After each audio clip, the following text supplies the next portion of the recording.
दोस्तों, आप सुन रहे हैं द हाउंड ऑफ द बास्करविल्स। तो आइए सुनते हैं इसका अगला एपिसोड। अभी तक चैनल सब्सक्राइब नहीं किया है तो जल्दी से कर लीजिए।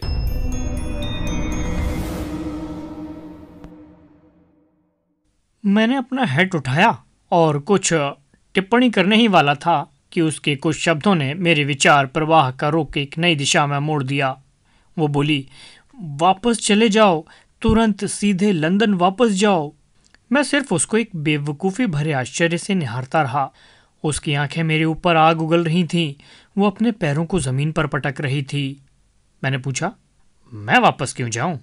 वो धीमी, उत्सुक, विचित्र, तुतलाती आवाज़ में बोली, भगवान के लिए वही करो जो तुमको मैं कहती हूँ और दोबारा इस दलदल की ज़मीन पर कदम मत रखना। लेकिन मैं तो अभी आया हूँ। भले मानुष, क्या तुम जान नहीं सकते कि कौन सी चेतावनी तुम्हारे लिए फायदेमंद है? लंदन वापस जाओ, आज रात रवाना हो जाओ। इस जगह से किसी तरह भी दूर चले जाओ। चुप हो जाओ, मेरा भाई आ रहा है। मैंने जो तुमसे कहा है उसका एक भी शब्द मत बोलना। क्या तुम मेरे लिए ऑर्चिड का फूल लाकर दे सकते हो जो वहाँ सामने टेलमेयर के पौधे पर खिल रहा है? दलदल में ऑर्चिड के फूल बहुत होते हैं, लेकिन तुम शायद थोड़ी देर से आए हो और इनकी खूबसूरती नहीं देख पाए। स्टेपलेटन ने तितली का पीछा करना छोड़ दिया और हमारे पास हाँफता हुआ और सैर से लाल होकर आया। वो बोला, हेलो बेरिल। मुझे एहसास हुआ कि उसके लहजे में कोई मधुरता नहीं। जैक बोलो, क्या तुम बहुत गर्म हो रहे हो? हाँ, मैं एक साइक्लोपाइडिस तितली का पीछा कर रहा था। ये बहुत दुर्लभ है और पतझड़ के आखिर में मुश्किल से ही मिलती है। मेरा बैड लक है कि मैं उसे पकड़ नहीं सका। वो उदास होकर बोल रहा था, लेकिन उसकी नज़रें बार बार लड़की से मेरी ओर घूम रही थीं। मुझे लगता है तुमने अपना परिचय दे दिया है। हाँ, मैं कह रही थी सर हेनरी से कि वो दलदल के सौंदर्य को देखने के लिए काफ़ी देर से आए हैं। क्यों? तुम क्या सोचती हो कि ये कौन है? मैं सोचती हूँ कि ये सर हेनरी बास्करविल होंगे। नहीं नहीं, मैं बोला, मैं सीधा सा साधारण आदमी, लेकिन उनका मित्र। मेरा नाम डॉक्टर वॉटसन है। उसके भाव बोधक चेहरे पर चिंता की एक लहर दौड़ गई। हम एक दूसरे के विरोधी विषयों पर बात करते रहे। उसका भाई प्रश्नात्मक आंखों से बोला, मैंने ये समझकर बात की जैसे डॉक्टर वॉटसन यहाँ के निवासी हों, न कि मिलने वाले। क्या तुमको बात करने के लिए बहुत समय नहीं मिला? वो ऑर्चिड के लिए जल्दी आए या देर से ये कुछ मतलब नहीं रखता, लेकिन आप मेरीपेट हाउस देखने आएंगे या नहीं? हम थोड़ी दूर चले होंगे कि दलदल पर एक उजाड़ घर पर पहुंच गए। पुराने अच्छे दिनों में किसी चरवाहे का फार्म रहा होगा। अब इसकी मरम्मत करके इसको आधुनिक रहने के योग्य बना दिया गया था। उसके चारों ओर बगीचा था। पेड़ों का विकास रुका हुआ था, जैसे कि अक्सर दलदल पर होता है। ये जगह देखने में नीरस और विषादपूर्ण था। हमको एक अजीब झुर्रीदार पुराने कोट पहने नौकर ने, जिसकी हालत घर जैसी ही खस्ता थी, अंदर आने को कहा। हालांकि अंदर बड़े बड़े कमरे थे जिनकी सजावट अच्छे ढंग से की गई थी और जिस पर घरेलू छाप थी। मैंने जब उनकी ग्रेनाइट वाली खिड़की से दूर दूर तक फैले हुए दलदल को देखा तो मैं हैरानी करने लगा कि इतना पढ़ा लिखा आदमी ऐसी सुंदर युवती को यहाँ क्यों लेकर आया। मानो उसने मेरे भाव को पढ़ते हुए ये जवाब दिया, अजीब स्थान है ये। नहीं, फिर भी हम यहाँ काफ़ी खुशी से रहते हैं, है ना बेरिल? वो बोली, काफ़ी खुश हैं। लेकिन उसके शब्दों से ऐसी झलक नहीं मिल रही थी। स्टेपलेटन बोला, मेरा स्कूल था, ये नॉर्थ काउंटी में था। मेरे जैसे नेचर के आदमी के लिए वो काम यांत्रिक और रसहीन था, लेकिन युवकों के साथ रहने का विशेष लाभ उनके अपरिपक्व दिमाग के निर्माण करने का काम और अपने चरित्र और आदर्शों से उन्हें प्रभावित करने का काम मुझे बहुत प्रिय था। लेकिन भाग्य मेरे विपरीत था। स्कूल में एक महामारी फैल गई। स्कूल के 3 बच्चे मर गए। स्कूल इस झटके से संभल ना सका। ये मेरी बहुत पूंजी को निकल गया। अगर सिर्फ युवाओं के मनोरंजन की ही बात होती तो मैं अपने इस दुर्भाग्य पर भी खुशी मना सकता था, क्योंकि बॉटनी और जूलॉजी में मेरी विशेष रुचि थी। मुझे यहाँ एक असीमित क्षेत्र काम करने के लिए मिल गया। ये मेरी बहन भी प्रकृति के प्रति इतनी समर्पित है जितना मैं हूँ। डॉक्टर वॉटसन, जब आप हमारी खिड़की से बाहर सर्वेक्षण कर रहे थे तो ये सब, जैसा कि आपके चेहरे पर झलक रहा था, आपके दिमाग में घूम रहा होगा। मेरे दिमाग में ऐसा ज़रूर आया कि शायद आपकी अपेक्षा ये आपकी बहन के लिए थोड़ा कम इंटरेस्टिंग हो। नहीं नहीं, मैं कभी नहीं ऊबती, वो जल्दी से बोली। हमारे पास किताबें हैं, हमको पढ़ाई करनी होती है। हमारे पड़ोसी रोचक हैं। डॉक्टर मॉर्टिमर अपने इलाके में बहुत विद्वान आदमी हैं। बेचारे सर चार्ल्स भी एक तारीफ के काबिल आदमी थे। मैं ये नहीं कह सकता कि मैं उनको कितना मिस करता हूँ। अगर मैं आज दोपहर सर हेनरी को मिलने जाऊँ और अपना परिचय दूँ तो उन्हें कोई एतराज़ तो नहीं होगा। मुझे पूरा भरोसा है कि वो खुश होंगे। तब तो आप उन्हें ज़रूर बता दें कि मैं ऐसा ज़रूर करूँगा। हम निवेदनपूर्वक कुछ ऐसा करेंगे जब तक वो अपने आसपास के वातावरण में पूरी तरीके से घुल मिल नहीं जाते, तब तक सब चीज़ें आसान नहीं। डॉक्टर वॉटसन, क्या आप सीढ़ियों से ऊपर आ सकेंगे और मेरे म्यूजियम का निरीक्षण करेंगे? मैं समझता हूँ कि दक्षिणी पश्चिमी इंग्लैंड में ये सबसे ज़्यादा इम्पोर्टेंट है। जब तक आप इसे देखेंगे लंच करीब करीब तैयार हो जाएगा। लेकिन मुझे तो अपने गंतव्य तक पहुँचने की जल्दी थी। दलदल का नीरस माहौल, उस बेचारे टट्टू की मौत और अजीब आवाज़, जो सब बास्करविल्स के विकट पुरानी कहानियों से जुड़ा हुआ था, ये सब मेरे विचारों में विषाद का रंग भर देता था। फिर इन सब धुंधले प्रभावों के ऊपर कुछ कम या ज़्यादा मिस स्टेपलेटन की निश्चयात्मक और विशिष्ट चेतावनी थी, जो इतनी ईमानदारी से दी गई थी कि मैं कभी इसे नज़रअंदाज नहीं कर सकता था। मैं कभी शक नहीं कर सकता था कि इसके पीछे कोई गंभीर और गहरा राज छुपा था। मैंने लंच तक रुकने के सभी दबावों का विरोध किया और तुरंत वापस आने के लिए रवाना हो गया। मैं जिस घास उगे हुए रास्ते से आया था उसी से वापस चल दिया। लेकिन ऐसा जान पड़ता था कि जानने वालों के लिए और भी शॉर्टकट रास्ता रहा होगा, क्योंकि जब तक मैं सड़क पर पहुंचा तब तक मिसेस स्टेपलेटन रास्ते की एक चट्टान के पत्थर पर बैठी मिली। थकान से उनका चेहरा खूबसूरती से लाल हो रहा था और उनके हाथ उनके पीछे सटे हुए थे। वो बोली, डॉक्टर वॉटसन, मैं आपको पकड़ने के लिए दौड़ती आ रही हूँ। मुझे अपना हैट पहनने के लिए भी वक्त नहीं मिला। मैं रुक नहीं सकूंगी, नहीं तो मेरे भाई को मेरी कमी महसूस होगी। मैं आपसे माफ़ी मांगने आई हूँ कि मैंने कितनी बेवकूफ़ी की कि आपको सर हेनरी समझ बैठी। प्लीज़, मैंने जो कुछ अनजाने में कहा उसे भूल जाएं। वो सब आपके लिए बिल्कुल लागू नहीं होता। मैं बोला, मिसेस स्टेपलेटन, लेकिन मैं उसको कैसे भूल सकता हूँ? हेनरी मेरा दोस्त है और उसकी सुरक्षा और देख रेख मेरी जिम्मेदारी है। प्लीज़ मुझे बतलाइए कि आप इतनी उत्सुक क्यों हैं कि सर हेनरी को तुरंत वापस लंदन जाने को कहा। डॉक्टर वॉटसन, इसे एक औरत की सरंग समझें। जब आप मुझे अच्छी तरह जान लेंगे तो समझ पाएंगे कि मैं जो कुछ कहती हूँ या करती हूँ हमेशा उसका कारण नहीं बता सकती। नहीं नहीं, मैंने आपकी आवाज़ में रोमांच देखा था और आपकी आंखों में भाव। प्लीज़ मुझे साफ साफ बतलाइए, क्योंकि जब से मैं यहाँ आया हूँ मुझे अपने चारों ओर कुछ छायाएं महसूस हो रही हैं। जिंदगी उस विशाल ग्रिम्पिन दलदल की तरह हो गई है जिसमें हरे हरे धब्बे सब तरफ हैं, जिनमें कोई भी कभी भी समा सकता है और कोई भी रास्ता बताने वाला नहीं है। मुझे बताइए कि आप क्या बताना चाहती थीं। मैं भरोसा दिलाता हूँ कि मैं आपका संदेश सर हेनरी तक ज़रूर पहुँचा दूंगा। उसके चेहरे पर पल भर के लिए दुविधा का भाव आया, लेकिन जब उसने मुझे जवाब दिया तब उसकी आंखों में दृढ़ता थी। डॉक्टर वॉटसन, आप छोटी सी बात को बहुत बढ़ा लेते हैं। मैं और मेरा भाई सर चार्ल्स की मौत से बहुत दुखी हो गए थे। हम उन्हें बहुत करीब से जानते थे। वो दलदल से होकर हमारे घर पर आते थे। वो अपने परिवार पर छाए हुए अभिशाप से बहुत प्रभावित थे। जब ये दुखद घटना घटी तब स्वाभाविक रूप से मुझे एहसास हुआ कि उनके डर की कोई वजह ज़रूर रही होगी। मैं दुखी थी, इसलिए जब उनके परिवार का एक अन्य सदस्य वहाँ रहने के लिए आया तो मुझे लगा कि उसको चेतावनी देनी चाहिए कि उसके ऊपर क्या खतरा मंडरा रहा है। लेकिन खतरा क्या है? आपको खूंखार जीप की कहानी तो मालूम है। मैं ऐसी वाहियात चीज़ों में विश्वास नहीं रखता, लेकिन मैं रखती हूँ। अगर आप सर हेनरी के सच्चे मित्र हैं तो तुरंत उन्हें इस जगह से दूर ले जाएं, जो उनके परिवार के लिए सदा जानलेवा रहा। दुनिया बहुत बड़ी है, उनको खतरे की जगह पर क्यों रहना चाहिए? क्योंकि ये खतरे की जगह है। ये तो सर हेनरी के स्वभाव के अनुकूल है। मुझे डर है जब तक आप कुछ और जानकारी नहीं देती तब तक उनको वहाँ से हटाना पॉसिबल नहीं हो पाएगा। मैं पूरी तरह निश्चय से तो कुछ भी नहीं कह सकती।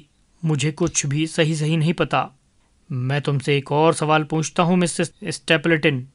अगर आपका मतलब इससे कुछ ज़्यादा नहीं था, तो जब आप मुझसे पहली बार बोली थीं, तो आप क्यों नहीं चाहती थीं कि आपका भाई इसको ना सुन पाए? कुछ भी तो ऐसा नहीं जिसका वो या कोई दूसरा विरोध कर सके।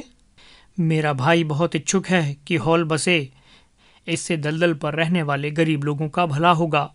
अगर उसको पता चल जाए कि मैंने ऐसा कुछ बोला था जिसकी वजह से सन हेनरी वापस जाने के लिए प्रेरित हो जाएं, तो वो मुझसे बहुत गुस्सा हो जाएंगे। अब मैंने अपना कर्तव्य निभा लिया है। अब मैं कुछ और नहीं बोलूँगी। मुझे वापस जाना चाहिए। वो मेरी चिंता कर रहा होगा। वो मुझ पर शक करेगा और समझेगा कि मैं आपसे मिलने आई हूँ। अलविदा। वो मुड़ी और कुछ ही मिनटों में वहां बिखरे गोल पत्थरों में खो गई। मैं मन में काल्पनिक डरों से भरा हुआ बास्करविल हॉल के रास्ते पर चल पड़ा। अब यहाँ से आगे का हाल मैं मिस्टर शर्लक होम्स को अपना पत्र टाइप करके घटनाओं का विवरण देते हुए बताऊंगा। ये पत्र मेरी टेबल पर पड़े हैं। पत्र सिर्फ एक पेज में है। ये मेरे उस पल में पैदा हुई भावनाओं और शंकाओं को ज़्यादा अच्छी तरह प्रदर्शित करते हैं।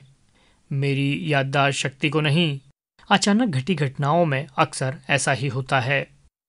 दोस्तों, आप सुन रहे हैं जज्बातों का जहां विद जावेद अख्तर। कहानी जारी है। The hound of the Baskervilles. आइए सुनते हैं इसका 8वां अध्याय यानी चैप्टर 8। डॉक्टर वॉटसन की पहली रिपोर्ट। बास्करविले हॉल, 13 अक्टूबर।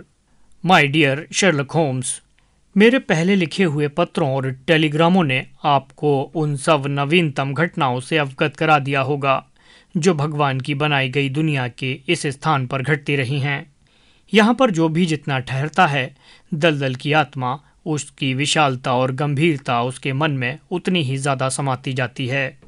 जब आप एक बार बाहर निकलकर इसके सीने पर आ जाते हैं, तो आधुनिक लंदन के सभी निशान पीछे छूट जाते हैं और आप सब जगह इतिहास से पहले मानव और उनके घरों के प्रति सचेत रहते हैं।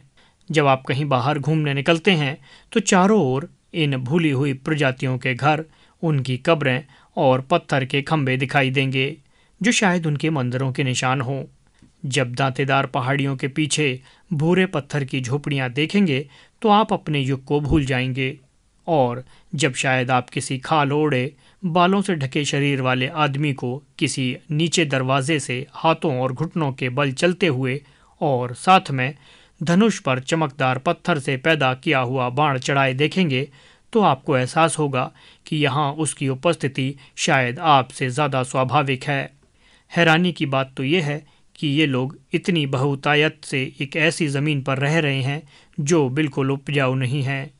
मैं पुरातन ख्यालों का नहीं हूँ, लेकिन मैं कल्पना कर सकता हूँ कि वो जंग ना करने वाले और परेशान जाति के लोग रहे होंगे जो मजबूरन वहाँ रह रहे हैं क्योंकि वहाँ कोई और नहीं रहना चाहता। ये सब जिस उद्देश्य के लिए आप मुझे यहाँ भेजा था, उससे कोई मतलब नहीं रखता। तुम्हारे प्रैक्टिकली माइंड के लिए ये शायद बिल्कुल बेकार हो। मैं आपकी उस उदासीनता को अभी भी याद करता हूँ कि सूर्य पृथ्वी के चक्कर लगाता है या कि पृथ्वी सूर्य के। इसलिए मैं आप सर हेनरी बास्करविल्स के वास्तविक तथ्यों की तरफ चलता हूँ। पिछले कई दिनों से आपको कोई रिपोर्ट नहीं मिली। वो इसलिए क्योंकि आपको रिपोर्ट करने लायक कुछ खास नहीं था। बाद में एक आश्चर्यजनक परिस्थिति पैदा हुई जो मैं आपको समय आने पर बतलाऊंगा। मुझे पहले इस परिस्थिति में उत्पन्न हुए कारणों के बारे में बतलाना चाहिए। इनमें से एक कारण है जिसके बारे में बहुत कम बतलाया है। वो है एक सजाए याफ्ता अपराधी का दलदल पर फरार होना। अब ये विश्वास करने के लिए काफ़ी कारण है कि वो अभी तक फरार है। उसके बिना निवासियों को बहुत राहत है। उसे भागे हुए 2 सप्ताह गुजर गए हैं। इस दौरान उसके बारे में ना तो कुछ सुना गया है और ना उसे कहीं देखा गया है। ये तो समझ से बाहर है कि वो दलदल पर इतने दिन कैसे रुका रहेगा। हालांकि जहाँ तक छिपने का सवाल है, तो ये कोई मुश्किल बात नहीं। यहाँ की किसी भी पत्थर की झोपड़ी में वो छिप सकता है, लेकिन खाने के लिए तो कुछ नहीं है जब तक वो दलदल पर किसी भेड़ को ना पकड़ ले और उसका वध ना करे। इसलिए हम सोचते हैं कि वो चला गया है और इसलिए आसपास के किसान चैन की नींद ले रहे हैं। इस घर में तगड़े शरीर वाले हम 4 आदमी हैं और हम अपनी सुरक्षा खुद कर सकते हैं। मैं मानता हूँ जब से स्टेपलेटन के बारे में मैं सोचता हूँ तो मुझे बहुत बेचैनी होती है। वो सहायता के दायरे से कई मील दूर रहते हैं। वहाँ एक नौकरानी, एक पुराना नौकर, बहन और भाई ही रहते हैं। भाई कोई तगड़ा आदमी नहीं है। अगर वो अपराधी एक बार इनके घर में घुस आए तो इस नॉटिंग हिल अपराधी के हत्थे चढ़ने पर बिल्कुल असहाय पड़ जाएंगे। सर हेनरी और मैं, हम दोनों ही इस परिस्थिति से चिंतित थे और ये निश्चित हुआ कि पार्किंस, जो हमारा साइस है, घोड़ों को देखने वाला व्यक्ति, उसको वहाँ जाकर सोना चाहिए। लेकिन स्टेपलेटन नहीं माने। सच तो यह है कि मेरे दोस्त अब अपने सुंदर पड़ोसी में विशेष रुचि लेने लगे हैं। वो बहुत सुंदर और आकर्षक महिला है, इसमें कुछ भी आश्चर्य नहीं। उनके जैसे सक्रिय अकेले व्यक्ति के लिए ये समय गुजारे नहीं गुजरता। महिला बहुत दिलचस्प और सुंदर है। उसमें कुछ खासियत है जो उनके भाई से बिल्कुल अलग है। उनका भाई बहुत ठंडे मिजाज का और अभावुक है, लेकिन उनके अंदर छिपी हुई आग का भी आभास होता है। वो महिला के ऊपर विशेष प्रभाव रखते हैं। मैंने देखा है कि वो उनकी ओर लगातार देखती रहती है और जब वो बात करती है तो उनकी सहमति मांगती रहती है। मेरा भरोसा है कि वो उनके प्रति दयालु है। उनकी आंखों में एक सूखी चमक है। उनके पतले दृढ़ होठ जो उनके सुनिश्चित इरादे और निर्मम होने के साथ मेल खाते हैं। आपके लिए ये एक और रुचिकर विषय होगा। वो पहले दिन बास्करविल से मिलने आए। अगले दिन प्रातः वो हम दोनों को उस जगह पर ले गए जिसे उस दुष्ट ह्यूगो की लोक कथा का मूल माना जाता था। ये दलदल के पार कई मील की सैर थी और एक ऐसी भयानक जगह थी जो एक कहानी का सुझाव दे सकती थी। हमें एक बीहड़ के बीच एक छोटी घाटी मिली जो आगे खुले घास से ढके मैदान में निकल रही थी। उसके दोनों तरफ कपास की घास उग रही थी। उसके बीचों बीच दो बड़े पत्थर उठ रहे थे जो ऊपर के किनारे पर घिसे हुए थे और कटीले थे और ऐसे लगते थे मानो किसी राक्षसी जानवर के खुरचे हुए नुकीले दांत हों। हर तरफ से ये दृश्य वैसा ही लग रहा था जैसा कि दुखात्मक घटना में बताया गया था। सर हेनरी बहुत दिलचस्पी ले रहे थे। उन्होंने स्टेपलेटन से एक से ज़्यादा बार पूछा क्या वो वास्तव में किसी अलौकिक शक्ति के इंसानों के मामले में दखल देने के बारे में भरोसा करते हैं। वो धीमे से बोले। ऐसा आभास होता था कि वो बहुत ईमानदारी से बोल रहे हैं।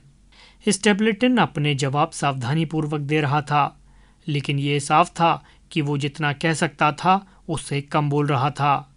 वो जमींदार की भावनाओं की कद्र करते हुए अपनी राय पूर्णता नहीं बता रहे थे। उन्होंने हमें कई दूसरी घटनाओं के बारे में बतलाया जिसमें कई परिवार दुष्प्रभाव से ग्रस्त हो गए। उन्होंने हमारे ऊपर ही ये छाप डाली कि इस विषय में वो प्रचलित धारणा में विश्वास रखते हैं। वापस लौटते वक्त हम लोग मैरी पीट हाउस में लंच के लिए ठहर गए। वहीं पर सर हेनरी की मुलाकात मिस स्टेपलेटन से हुई। जिस पल उन्होंने उसे देखा उसी पल से वो उनकी तरफ आकर्षित लगे। अगर मैं कहूँ कि आकर्षण दोनों तरफ से नहीं था तो ज़्यादा गलत नहीं होगा। हमारी घर वापसी पर वो रास्ते में उनका नाम बार बार लेते रहे और इस दिन से ऐसा कोई दिन नहीं गुजरा जिस दिन हमने भाई बहन को देखा ना हो। अगर वो आज रात यहाँ पर भोजन कर लेते तो दूसरे सप्ताह उनके यहाँ जाने की कुछ बात होती। ये कल्पना की जा सकती थी कि दोनों की जोड़ी स्टेपलेटन के अनुकूल होगी, परंतु मैंने जब कभी सर हेनरी को उनकी बहन की ओर ताकते देखा तो एक से ज़्यादा बार स्टेपलेटन की आंखों में एक नापसंदी की झलक पाई। इसमें कोई शक नहीं कि वो उसमें बहुत आसक्ति रखता है। वहाँ उसके बिना बिल्कुल अकेला पड़ जाएगा। लेकिन अगर वो इतनी अच्छी शादी में एक रोड़ा बनेगा तो ये तो स्वार्थता की एक हद होगी। मुझे यकीन है कि वो नहीं चाहता कि उनकी आपसी चाहत प्यार में बदल जाए। मैंने बहुत बार देखा कि उसने कई बार कोशिश करके उनको अकेले में मिलने से रोका है। अगर हमारी दूसरी मौजूदा मुश्किलों में एक लव अफेयर और जुड़ गया तो आपके निर्देश का पूरा पालन करना कि सर हेनरी को कभी भी अकेले नहीं जाने देना मेरे लिए मुश्किल पैदा कर देगा। लेकिन अगर मैं आपके निर्देश का पालन करूंगा तो मेरी लोकप्रियता ख़त्म हो जाएगी और उनकी प्राइवेसी भी। पिछले दिन यानी गुरुवार को डॉक्टर मोर्टिमर ने हमारे साथ लंच लिया और वो लॉन्ग डाउन में एक ठेला गाड़ी का खनन कर रहे थे कि उन्हें एक पुरानी खोपड़ी मिल गई जिससे उनको बेशुमार खुशी मिली। मैंने उनके जैसा एकाग्रचित्त उत्साही नहीं देखा। बाद में स्टेपलेटन्स भी आए। सर हेनरी की रिक्वेस्ट पर डॉक्टर साहब हमें यूएली लेकर आए ताकि वो दिखा सकें कि उस रात को वास्तव में सब कुछ कैसे घटा। यूएली का रास्ता दोनों किनारों पर दीवार जैसी कटी हुई हैज के बाड़े के बीच में से होकर जाता है। दोनों किनारों पर घास की पतली पट्टी है। इसके दूर के छोर पर एक पुराना टूटा फूटा समर हाउस है। इसके आधे रास्ते में मूर गेट है, जहां पर बूढ़े महानुभाव ने अपने सिगार की राख गिराई थी। ये एक लकड़ी का सफ़ेद गेट है जिसमें चमकनी चटकनी लगी है। इसके परे दूर तक दलदल फैला है। इस मामले के बारे में आपने जो परिकल्पना की थी वो मुझे याद है। उनके अनुसार एक मानसिक चित्र बनाया और देखना चाहा कि सब कुछ कैसे घटा। जब वो बूढ़ा आदमी वहां खड़ा था तो उसने दलदल की तरफ से किसी चीज़ को आते देखा। वो चीज़ क्या थी जिसको देखकर उसके होश उड़ गए। वो दौड़ा और दौड़ता गया और बहुत डर और थकान से मर गया। आगे वो लंबी अवसाद कर सुरंग थी जहां वो जान बचाकर भागे। लेकिन डरे किससे? क्या दलदल की एक खूंखार जीव से जो प्रेतवत काला, शांत और विकराल था? क्या इसमें कोई मानवीय आड़तिया भी था? या पांडु रंग के सतर्क बारी मोर को बहुत कुछ पता था लेकिन वो बताना नहीं चाहते थे? ये सब कुछ मंद और धुंधला सा था, लेकिन अपराध का काला साया सदा इसके पीछे था। पिछली बार लिखने के बाद मेरी मुलाकात एक दूसरे पड़ोसी से हुई। ये लॉफ्टर हॉल के मिस्टर फ्रैंकलैंड थे, जो हमसे करीब 4 मील दक्षिण में रहते हैं। वो एक लाल चेहरा, सफ़ेद बाल वाले गुस्सैल बुजुर्ग हैं। ब्रिटिश लॉ उनका पसंदीदा खेल है और उन्होंने मुकदमेबाजी में बहुत धन खर्च किया है। वो सिर्फ खुशी के लिए ही लड़ाई लड़ते हैं। वो समस्या के किसी पक्ष से लड़ सकते हैं, इसलिए तो उनके लिए ये एक खर्चीला काम है। कभी वो रास्ते पर रोक लगा देंगे, फिर चर्च को ललकारेंगे कि वो रास्ता खोल कर दिखाए। कभी कभी वो अपने हाथों से किसी दूसरे आदमी का गेट उखाड़ फेंकेंगे, फिर बोलेंगे कि वहाँ तो बहुत पुराने समय से रास्ता चला रहा है।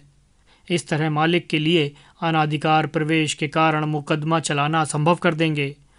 उनको पुरानी जागीरदारी और सामूहिक अधिकारों के बारे में विशेष ज्ञान है। कभी वो इस ज्ञान को ग्रामीणों के हित में लगाते हैं और कभी उनके विपरीत जाते हैं। इसलिए उनके नवीनतम कारनामे के अनुसार कभी तो उनके जयकारे लगाते हुए उनके गांव की गलियों में ले जाया जाता है और कभी उनका पुतला जलाया जाता है। अभी उनके हाथ में करीब 7 मुकदमे हैं जो शायद उनकी बकाया संपत्ति को निगल लेंगे। इससे उनका जोश निकल जाएगा और भविष्य में वो सुधर जाएंगे। मुकदमे के अलावा वो बहुत दयालु और अच्छे स्वभाव वाले व्यक्ति भी लगते हैं। मैं आपको इसलिए लिख रहा हूँ क्योंकि आपने मुझे विशेष तौर पर अपने पड़ोसियों की जानकारी देने को कहा है। वो भी नौसिखिया खगोल वैज्ञानिक की तरह उत्सुकता से व्यस्त है। उसके पास एक अत्यंत उत्तम टेलीस्कोप है। इस आशा में कि सजाए याफ्ता कैदी की झलक कहीं दिखाई पड़ जाए, वो अपनी छत के ऊपर बैठे पूरे दिन दलदल को खंगालते रहते हैं। अगर वो अपनी सारी ऊर्जाओं को सिर्फ इन सब में ही सीमित रख पाते तो अच्छा होता, लेकिन ऐसा सुनने में आया है कि वो डॉक्टर मॉर्टिमर पर भी मुकदमा चलाने वाले हैं, क्योंकि उन्होंने लॉन्ग्सटाउन में पहाड़ी टीले पर एक कब्र को बिना अगले वारिस की अनुमति लिए हुए खोदकर एक पुरानी खोपड़ी निकाल ली। वो हमारी ज़िंदगी को रसहीन होने से बचाते रहते हैं और वो उसको थोड़ी सी हंसी खुशी में बदल देते हैं, जो कि हमारे लिए भी बहुत ज़रूरी है। मैं आपको फरार कैदी स्टेपलेटन, डॉक्टर मॉर्टिमर और लॉफ्टर हॉल के फ्रॉकलैंड के बारे में अवगत कराने के बाद अंत में अब मैं एक ज़रूरी विषय के बारे में बताकर अपनी रिपोर्ट समाप्त करूंगा। बारीमोर्स और ख़ास तौर पर पिछली रात को हुए हैरानजनक विकास के बारे में सबसे पहले टेस्ट टेलीग्राम के बारे में बताऊंगा। ये आपने लंदन से इसलिए भेजा था कि पता चल सके कि बारीमोर वास्तव में यहाँ थे कि नहीं। पोस्टमास्टर की गवाही के मुताबिक वो टेस्ट बिल्कुल बेकार था। हमारे पास कोई सबूत उसके पक्ष में या विपक्ष में नहीं। मैंने सर हेनरी को बता दिया है कि मामला किस स्थिति में है। उन्होंने अपने यथार्थवादी अंदाज में तुरंत बारीमोर को बुलाया और पूछा कि उसने टेलीग्राम खुद प्राप्त किया था या नहीं। बारीमोर ने बोला, हाँ। क्या लड़के ने तुम्हारे हाथ में रखा था? सर हेनरी ने पूछा। बारीमोर थोड़ा कुछ समय के लिए असमंजस में पड़ गया, फिर बोला, नहीं, मैं उस वक्त वॉशरूम में था और मेरी पत्नी ने मुझे लाकर दिया। क्या तुमने इसका जवाब खुद दिया? मैंने अपनी वाइफ को बतला दिया था कि क्या क्या लिखना है और उसने वही लिख दिया। शाम को वो स्वतः इस विषय पर आया और बोला, सर हेनरी, मैं आज सुबह आपके सवाल पूछने का उद्देश्य नहीं समझ पाया। शायद ये तो नहीं कि मैंने कुछ ऐसा किया है जिससे कि मैं आपका भरोसा खो बैठा हूँ। सर हेनरी ने उसे आश्वासन दिया कि ऐसा कुछ नहीं है। उसे सांत्वना देने के लिए उन्होंने अपने बहुत से पुराने कपड़े दिए। उनके लंदन में बने कपड़े अब पहुंच चुके थे। मिसेस बारीमोर में मुझे दिलचस्पी है। वो एक भारी ठोस विचार वालों वाली महिला हैं, बहुत सीमित और अत्यंत नैतिकतावाद की तरफ झुकने वाली। इससे ज़्यादा कम भावुक विषय आप नहीं सोच पाएंगे। लेकिन मैं आपको पहले ही बतला चुका हूँ कि जब से मैं यहाँ आया हूँ तो पहली रात को मैंने उन्हें बहुत सिसकियाँ लेते हुए सुना। उसके बाद एक से ज़्यादा बार मैंने उनके गाल पर रोने के निशान देखे। उनके दिल को कोई गहरा दुख सता रहा है। कभी मैं सोचता हूँ कि किसी पछतावे की याद उनको सताती है, और कभी सोचता हूँ कि कहीं बारीमोर कोई घरेलू उत्पीड़न तो नहीं देता। मैं सोचता था कि उस आदमी के कैरेक्टर में ये कोई एक प्रश्नात्मक बात अवश्य होगी, लेकिन कल रात को घटी एक रोमांचक घटना ने इस सब का खंडन कर दिया। वास्तव में अपने आप में एक मामूली घटना लग सकती है। शायद आपको मालूम है कि मुझे ज़्यादा गहरी नींद नहीं आती, क्योंकि मैं इस घर की चौकसी कर रहा हूँ। मेरी नींद और भी ज़्यादा हल्की हो गई। पिछली रात को करीब सुबह के 2 बजे किसी के दबे पांव मेरे कमरे के सामने से गुजरने से मैं जाग गया। मैं उठा, दरवाज़ा खोला और बाहर झांका। बरामदे में एक लंबी काली छाया पीछे चल रही थी। ये उस आदमी की थी जो हाथ में मोमबत्ती लेकर दबे पांव रास्ते में चल रहा था। वो कमीज़ और पैंट पहने था और उसके पैरों में कुछ नहीं था। मैं उसकी ऊपरी रूपरेखा मुश्किल से देख पाया, लेकिन उसकी लंबाई बता रही थी कि वो बारीमोर ही था। वो बहुत धीमे सतर्क होकर चल रहा था। कुछ गलत सा लग रहा था। उसकी शक्ल से लग रहा था कि वो कुछ चोरी से ले जा रहा है। मैंने आपको बताया है कि वरांडा एक बालकनी में खुलता है जो हॉल के चारों तरफ बनी हुई है। ये दूर के किनारे पर फिर मिलती है। जब तक वो मेरी आंखों से ओझल नहीं हो गया, मैं इंतज़ार करता रहा। फिर बाद में मैंने उसका पीछा किया। जब मैं बालकनी के पास पहुंचा, तब वो वरांडा के दूर के किनारे पर पहुंच गया और मैं खुले दरवाजे से आती हुई मंद रोशनी से देख सकता था कि वो एक कमरे में घुस गया था। ये सब कमरे खाली हैं और बिना सामान के हैं, इसलिए उसका ये अभियान और भी रहस्यमय लगा। रोशनी रुकी हुई थी, मानो कि वो बिना हिले डुले खड़ा था। मैं रास्ते में बिना कुछ आवाज़ किए दबे पांव घुस गया। मैंने दरवाजे के किनारे से झांका। बारीमोर खिड़की पर सिकुड़ कर बैठा था। उसने शीशे के सामने मोमबत्ती को पकड़ा हुआ था। उसका आधा शरीर मेरी तरफ आधा मुड़ा हुआ था। वो दलदल में पसरी कालिमा की ओर देख रहा था। कुछ होने की आशा में उसका चेहरा जकड़ रहा था। थोड़ी देर तक बड़े ध्यान से देखता रहा।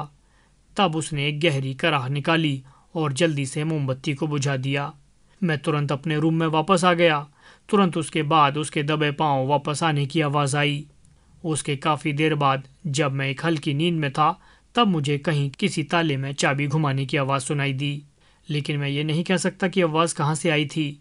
इस निराशापूर्ण उदासी भरे घर में कुछ रहस्यपूर्ण व्यापार चल रहा है।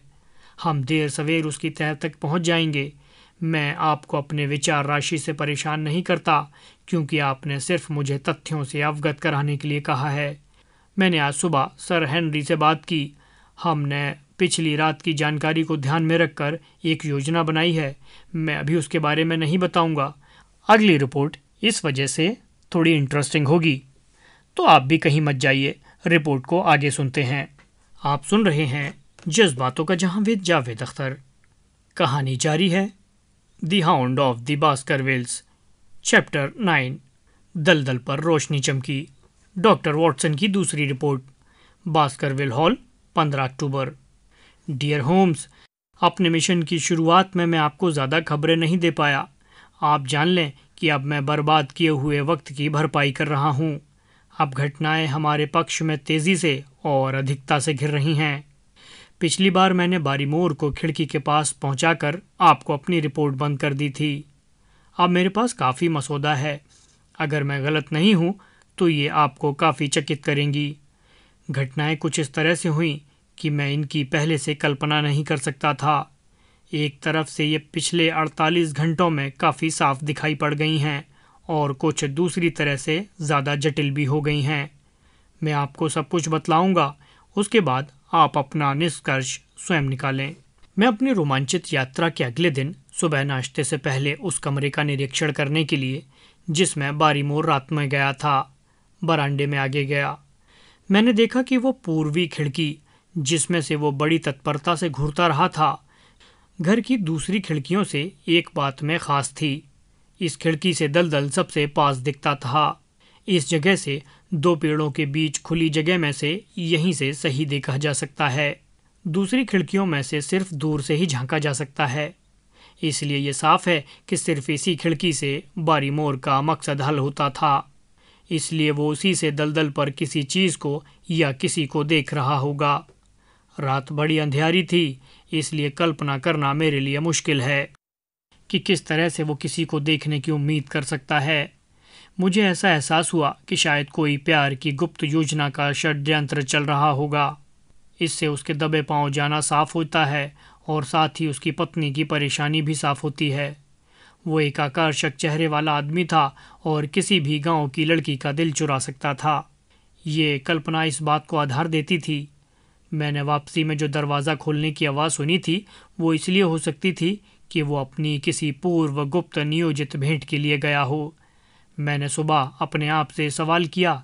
मैं आपको बतला दूं कि परिणाम कुछ भी रहा हो, लेकिन मेरी शंका निराधार थी। बारीमोर की गतिविधियों का वास्तविक स्पष्टीकरण जो कुछ भी हो, लेकिन उनको अपने तक ही सीमित रखने की जिम्मेदारी मेरे लिए भारी पड़ रही थी। मैंने जमींदार से ब्रेकफास्ट के बाद उनके स्टडी रूम में मुलाकात की और मैंने जो कुछ देखा उन्हें बताया। वो मेरी उम्मीद से कम हैरान हुए।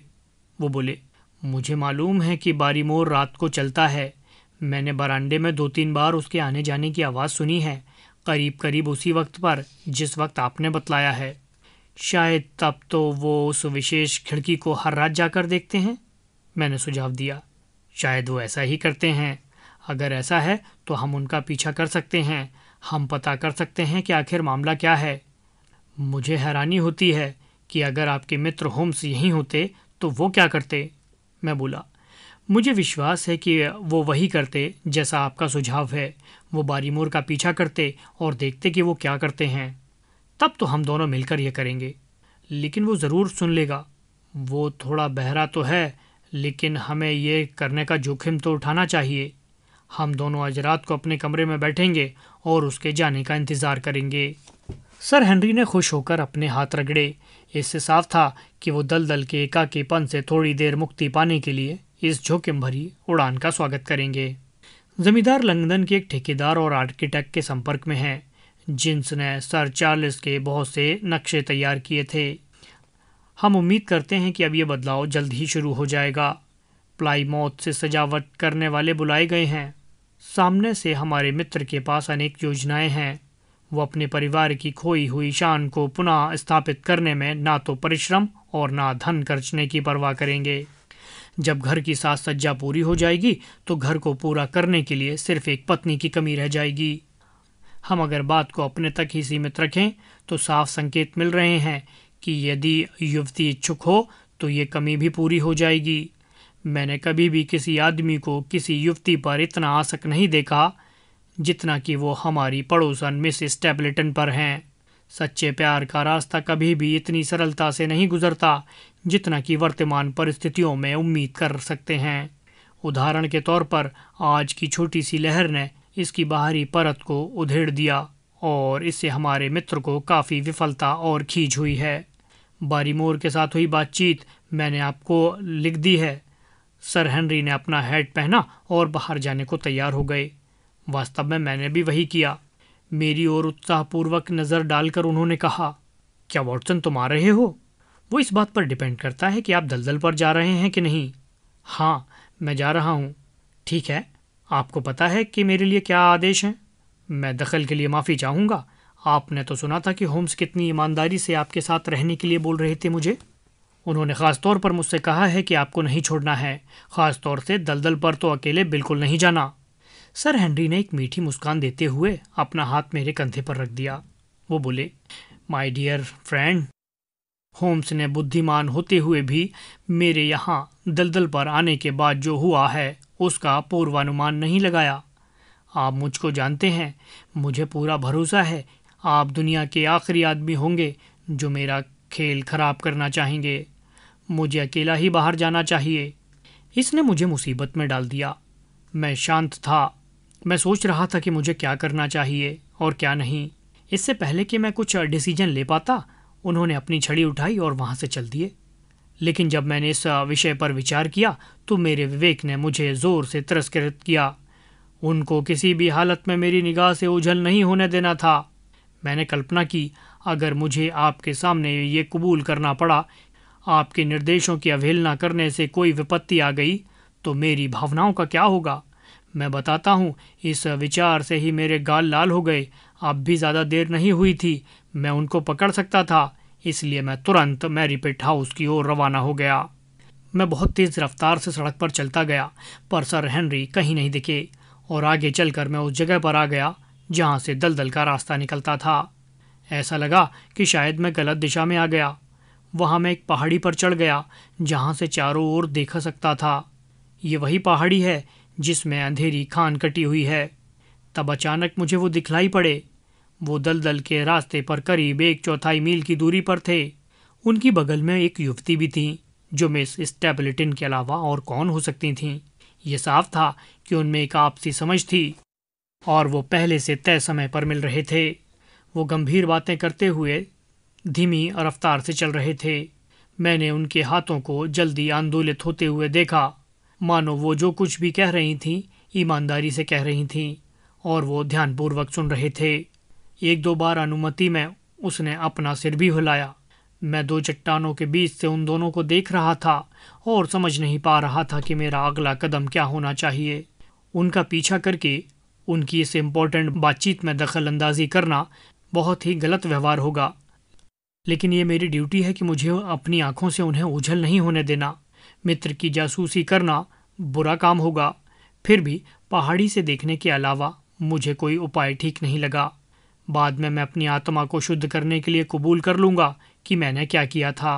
ये भी सच था कि अगर उसके ऊपर यकायक कोई मुसीबत आ गई तो मैं दूर था और उनके किसी काम ना आता। लेकिन आप मुझसे सहमत होंगे कि परिस्थिति बहुत मुश्किल थी। मैं इसके सिवा और कुछ। शर्लॉक होम्स की अगर आपने पहली स्टोरी अभी तक नहीं सुनी है तो उसका लिंक आपको आई बटन में मिल जाएगा, उसको ज़रूर सुनिएगा। इस कहानी में आगे क्या हुआ ये जानने के लिए चैनल को सब्सक्राइब कीजिए और बेल आइकन को हिट कीजिए। तो मिलते हैं अगले एपिसोड में, तब तक के लिए नमस्कार।